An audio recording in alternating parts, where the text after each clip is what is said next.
गहरी अंधेरी रात में हवा ऐसे चल रही थी जैसे किसी ने आसमान को चीर दिया हो। वेरोली गांव की गलियां बिल्कुल सुनसान थी।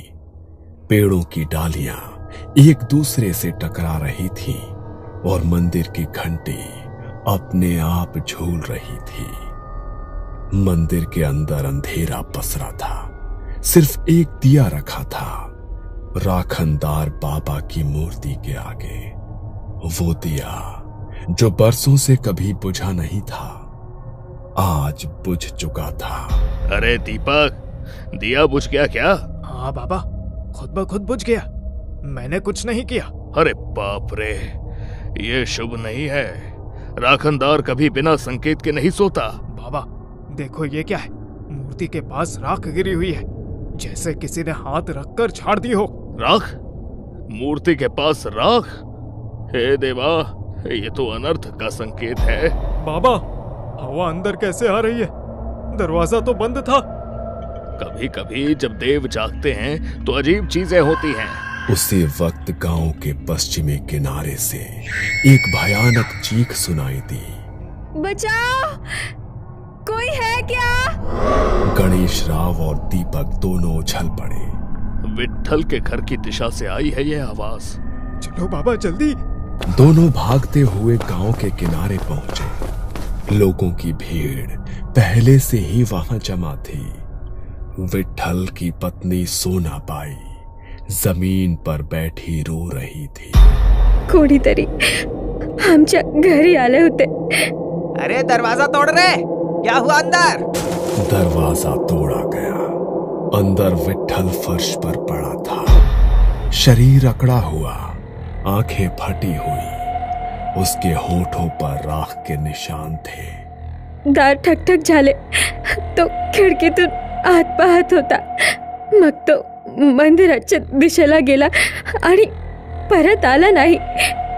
शायद सांप काटा होगा। अरे नहीं, देख उसके नाखून काले हैं। सांप नहीं, कुछ और है ये।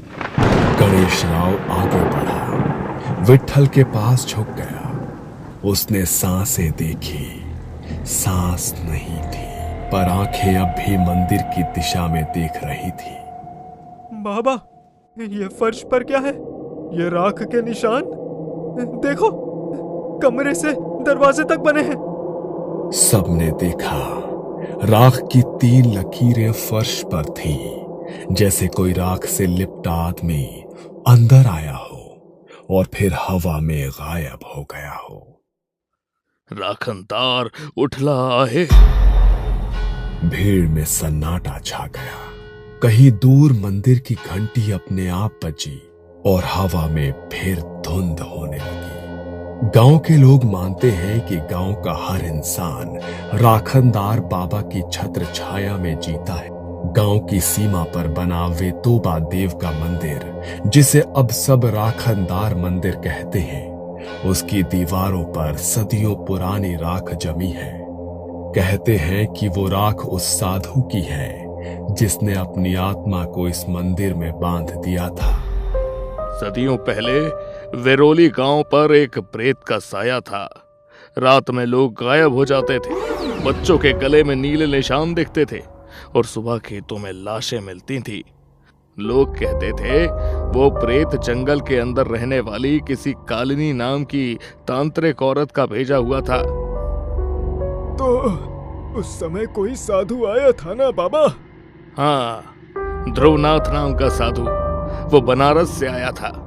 कहा करता था कि उसका एक ही उद्देश्य था, असुर से गांव को मुक्त करना। उसने पूरे 7 दिन मंदिर के बाहर साधना की और 8वें दिन उस कालिनी से सामना किया। कहते हैं कि दोनों के बीच ऐसी विद्या चली कि आधी रात को पूरा गांव थरथरा उठा। बिजलियां चमकी, पेड़ झुके और धरती से राख उठने लगे। आखिर में साधु ने खुद की आत्मा को बंधन में बांधकर उस प्रेत को उसी में समा लिया। वो स्वयं राख बन गया और वो राख वही है जो आज मंदिर की दीवारों पर चिपकी है। तब से हर साल आषाढ़ की पूर्णिमा को हम पूजा करते हैं। राखनदार बाबा को बकरे की बलि देते हैं ताकि वो जागृत रहे और गांव की रक्षा करता रहे। और अगर उसकी ये प्रथा नहीं निभाई गई तो राखनदार नाराज हो जाएगा और गांव का विनाश भी हो सकता है। लोग सिर झुकाकर सुन रहे थे। कईयों के आंखों में डर झलक रहा था। मंदिर बनने के बाद भी कई बार गांव पर संकट आया। एक बार महामारी फैली। लोग कहते हैं कि जब डॉक्टर काम नहीं आए तो राखनदार बाबा के मंदिर से खुद राख उठकर घर घर में बिखरी और बीमारी थम गई। दूसरी बार जंगल की आग गांव की ओर बढ़ी, पर रात भर बारिश हुई और गांव बचा रहा। राखनदार जाग गया था। सालों तक ये परंपरा चलती रही, पर फिर इस बार गांव में नए सरपंच बने, शंकर राव पाटिल।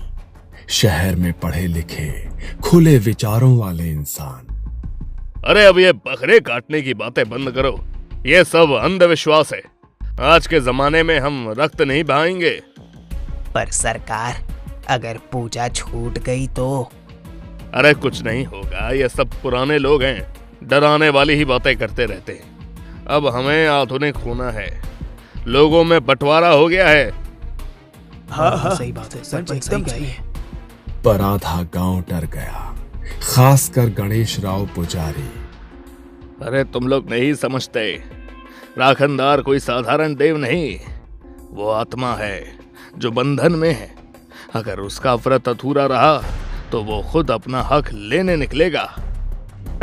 पंडित जी, अब ये कहानियां बच्चों को सुनाइए। गांव का भविष्य इनसे नहीं बनता। सभा खत्म हो गई, पूजा रद्द कर दी गई। लोग घर लौटे, पर गांव में सन्नाटा था। कुत्ते तक नहीं भौंक रहे थे उस रात। पर गणेश राव चैन से नहीं बैठा।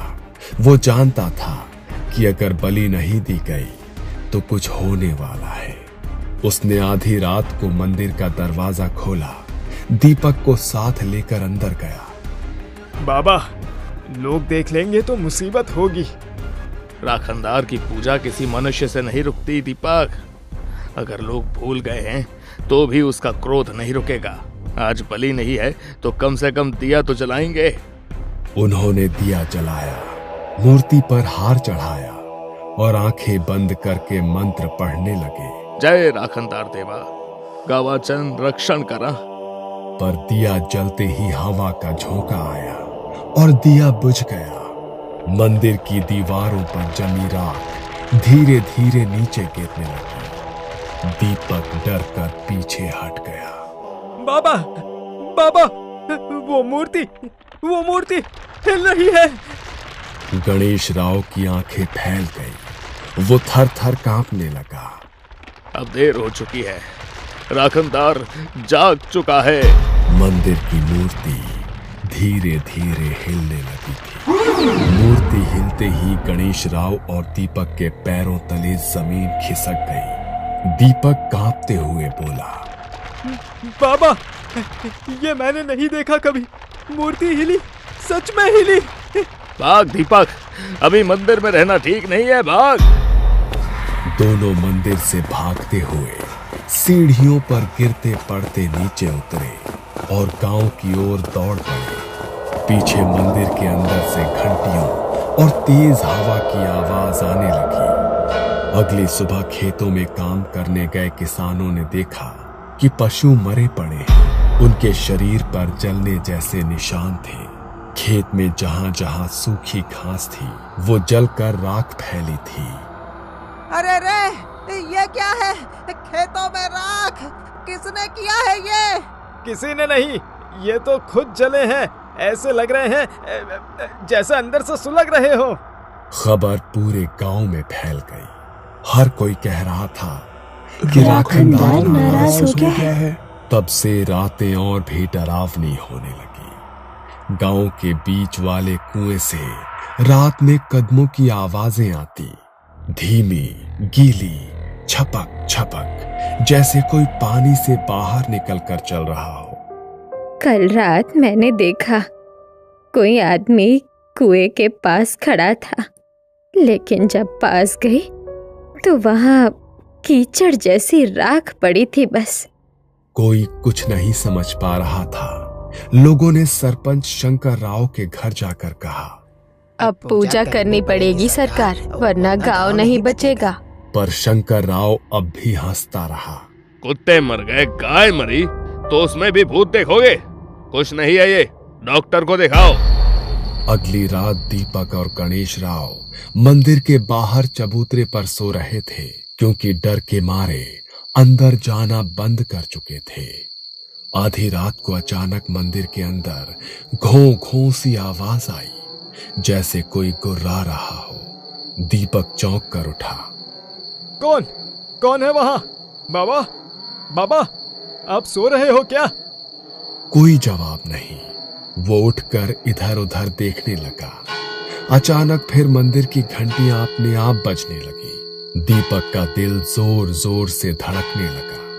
वो कांपते कदमों से मूर्ति के पास गया और जैसे ही उसकी टॉर्च की रोशनी मूर्ति पर पड़ी, उसकी आंखें फटी की फटी रह गई।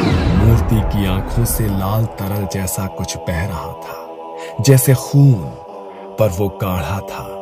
मूर्ति पर अब भी वैसी ही दरारें पड़ी हुई थी।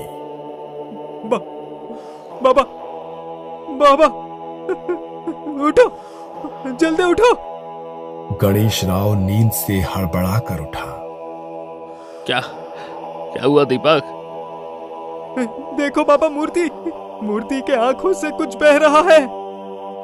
गणेश राव को आंखों पर भरोसा नहीं हो रहा था। उसने झट से पूजा की थाली उठाई, मंत्र पढ़ने लगा और दिए जलाने लगा। पर तभी तेज हवा बहने लगी और दिया जल ही नहीं रहा था।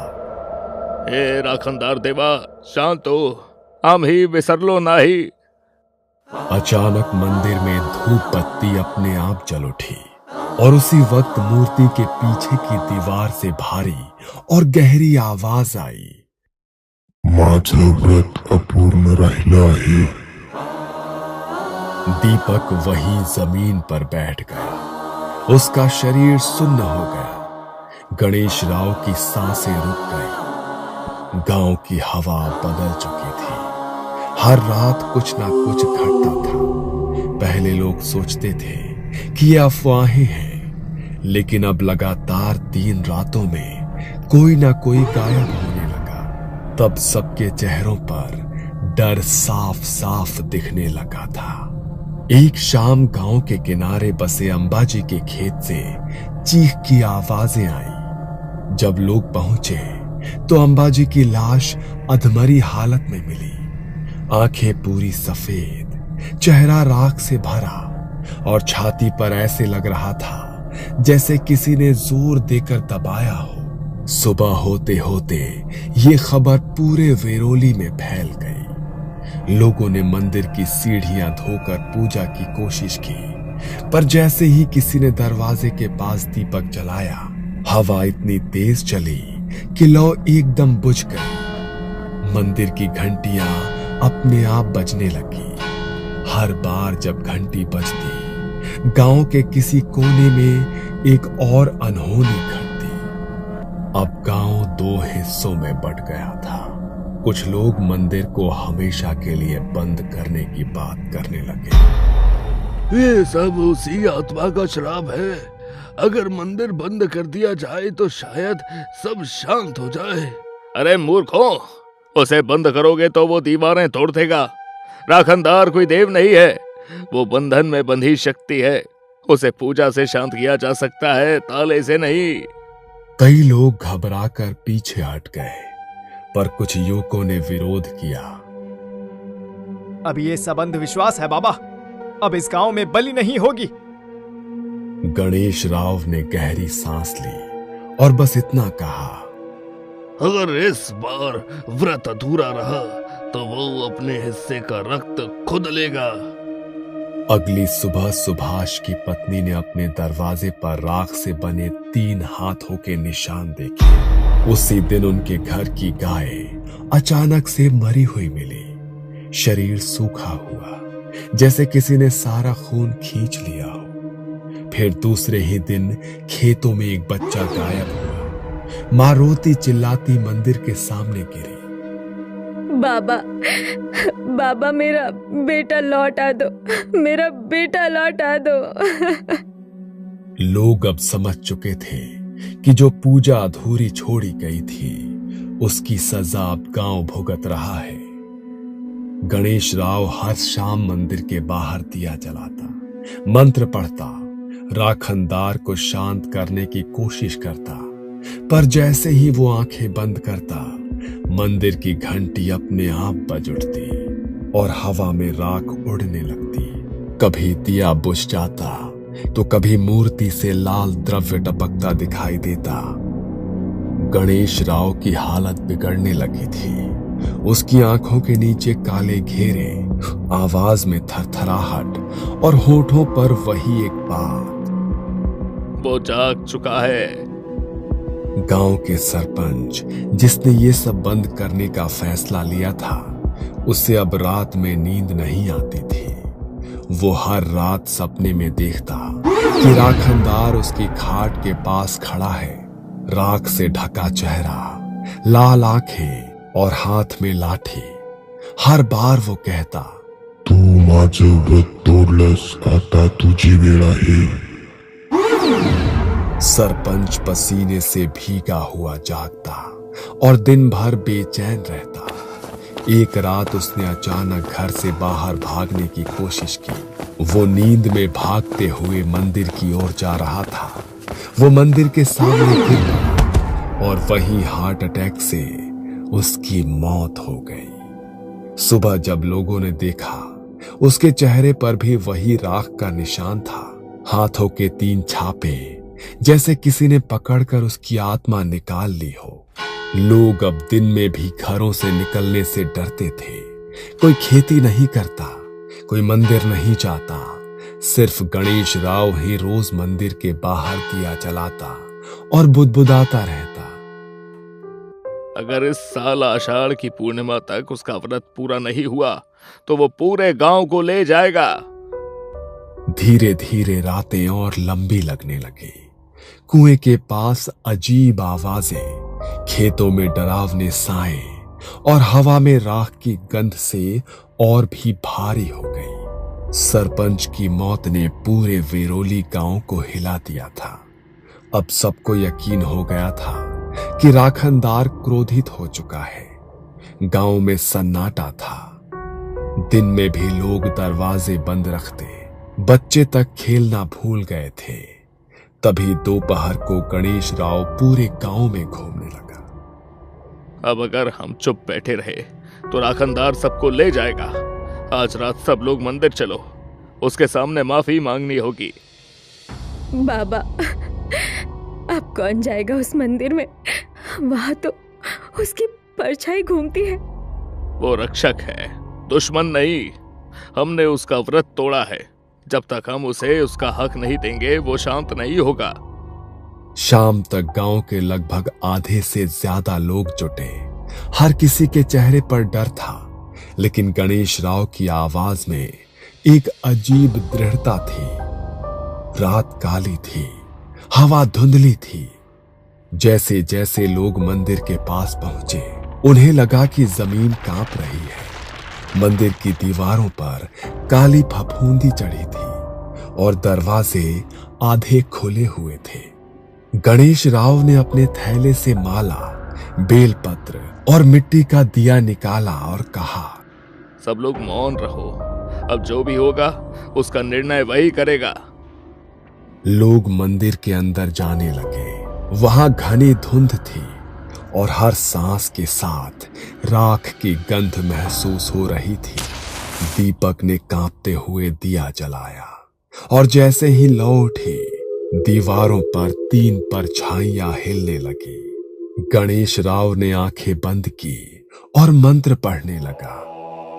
ओम रक्षणाय नमः, ग्राम पालकाय नमः, ओम इष्ट देवाय नमः। दीपक ने माला उठाकर मूर्ति के गले में डालने की कोशिश की, लेकिन तभी तेज हवा ने उसे जैसे धक्का दिया और दीपक पीछे गिर पड़ा और मंदिर की घंटियां अपने आप बजने लगी। मूर्ति के सामने एक काली परछाई धीरे धीरे आकार लेने लगी। वो इंसान से ऊंचा, राख से सना और उसकी आंखें अंगारों जैसी लाल थी। हाथों में त्रिशूल, माथे पर भभूत की रेखाएं। उसने भारी आवाज में कहा, तुम्ही माझं व्रत तोडलं। लोग पीछे हट गए, औरतें चीखने लगी। गणेश राव कांपते हुए आगे बढ़ा और कहा, बाबा हमें माफ कर दो, हमसे भूल हो गई है। राखनदार की परछाई ने हवा में त्रिशूल घुमाया। हवा में धुंध हुई और दीवारों पर पुराने साए दिखने लगे। एक साधु जो मंत्र पढ़ रहा था, चारों दिशाओं में आग की रेखाएं और गांव के चारों सिरों पर बांधी गई आत्मा। दीपक का शरीर कांपने लगा, उसकी आंखें पलट गई। गणेश राव ने देखा कि राखनदार की आत्मा अब दीपक के शरीर में प्रवेश कर चुकी है। दीपक के अंदर राखनदार की आवाज गूंजी, सदियों पहले इस गांव पर महामारी आई थी, तब मैंने अपना प्राण इस भूमि में बांधा था। मेरा रक्त, मेरी आत्मा इस गांव की रक्षा करते हैं, पर तुम्हारे अहंकार ने मेरा व्रत तोड़ा। हर आषाढ़ी पूर्णिमा को मेरे व्रत का रक्त दो, मेरा रक्षण कार्य जारी रखो, वरना ये गांव मिट जाएगा। गांव वाले डर से सिर झुकाए खड़े थे। गणेश राव ने कांपते हुए जवाब दिया, हम वादा करते हैं बाबा, अगली आषाढ़ की पूर्णिमा को हम व्रत पूरा करेंगे। आपकी पूजा, आपकी बलि सब वैसे ही करेंगे जैसे सदियों से करते आए हैं। वचन निभाओ, नहीं तो राख तुम्हारे ही रक्त से बनेगी। जैसे ही ये कहा, दीपक जमीन पर बेहोश गिर पड़ा। मंदिर में छाई राख धीरे धीरे नीचे बैठने लगी। घंटियां बंद हो गई और हवा शांत हो गई। सूरज उगा। गांव में कई दिनों बाद सन्नाटा टूटा। पंछी लौट आए थे। हवा फिर से हल्की हो गई थी। गणेश राव ने मंदिर के सामने दिया जलाया और कहा, वो गया नहीं, बस सो गया है। उसका व्रत अब हम सबकी जिम्मेदारी है। तब से वेरोली गांव में हर साल आषाढ़ की पूर्णिमा पर राखनदार की पूजा होती है। पर अब लोग बकरा नहीं, नारियल चढ़ाते हैं। पर मान्यता आज भी है कि अगर कोई उस दिन की पूजा भूल जाए तो रात को मंदिर की घंटी अपने आप बजती है और हवा में राख उड़ती है और फिर वही आवाज गूंजती है, माझं व्रत अपूर्ण राहिलं आहे। ये कहानी आपको अच्छी लगी हो तो हमें सब्सक्राइब करें, हमारा इंस्टाग्राम और फेसबुक पेज जरूर फॉलो करें। अगर आपके पास ऐसी ही कोई कहानी हो तो हमें कमेंट बॉक्स में भेजें। हम कोशिश करेंगे कि अगली एनिमेटेड स्टोरी आपकी होगी।